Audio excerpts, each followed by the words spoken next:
किम डोकजा एक normal office worker है। उसकी लाइफ सिर्फ एक ही मकसद है, आना, काम करना, घर जाना और रात को एक नॉवेल पढ़ना। नॉवेल का नाम है 3 ways to survive in ruin world. ये नॉवेल को पिछले 10 साल से पढ़ रहा है, ना इसके अलावा कोई और इसे पढ़ता है, ना ऑथर ने कभी मिलने की कोशिश की। लेकिन डोकजा ने हर चैप्टर, हर कैरेक्टर, हर ट्विस्ट याद कर रखा है। डोकजा की लाइफ बहुत ही बोरिंग है।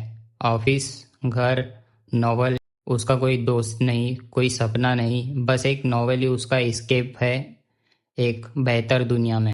जैसे ही डोकजा अपना फ़ोन बंद करता है, अचानक मेट्रो एक झटके के रुक जाती है। सब लोग एक दूसरे की तरफ देखने लगते हैं।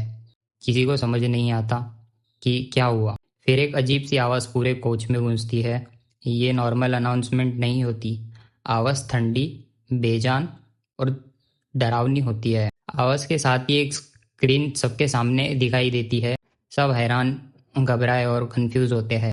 मैसेज आता है कि सबको प्लेयर बनाया गया है और अब सिनारियो शुरू होने वाला है। कुछ लोग मजाक समझते हैं, कुछ डर के मारे रोते हैं, कुछ लोग गुस्सा होते हैं, लेकिन कुछ ही सेकंड्स में मेट्रो का माहौल बदल जाता है। सिनारियो शुरू होता है। Title Subway survival. Condition simple है, आखिरी स्टेशन तक जिंदा पहुंचना, टाइम लिमिट 4 मिनट। इतने में अचानक मॉन्स्टर मेट्रो के दूसरे कंपार्टमेंट से आने लगते हैं। ये वही मॉन्स्टर है जो डोकजा के नोवेल में पढ़े थे। अब ये सब कुछ हो चुका है। मॉन्स्टर बहुत ताकतवर होते हैं। लोग बचने की कोशिश करते हैं, लेकिन एक एक करके सब मरने लगते हैं। चीख, खून और तो डर से पूरी मेट्रो भर जाती है। डोकजा शौक में होता है, लेकिन तुरंत खुद को संभालता है, क्योंकि जो कुछ हो रहा है वो उसने पहले नोवेल में पढ़ा है। उसे पता है क्या होगा, कैसे होगा और क्या करना है। उसे पता होता है कि कुछ ही देर में एक हिडन क्वेस्ट ट्रिगर होगा और अगर उसने सही चॉइस ली तो उसे एक ऐसी चीज मिलेगी जो इस दुनिया में उसकी सबसे बड़ी ताकत बन सकती है।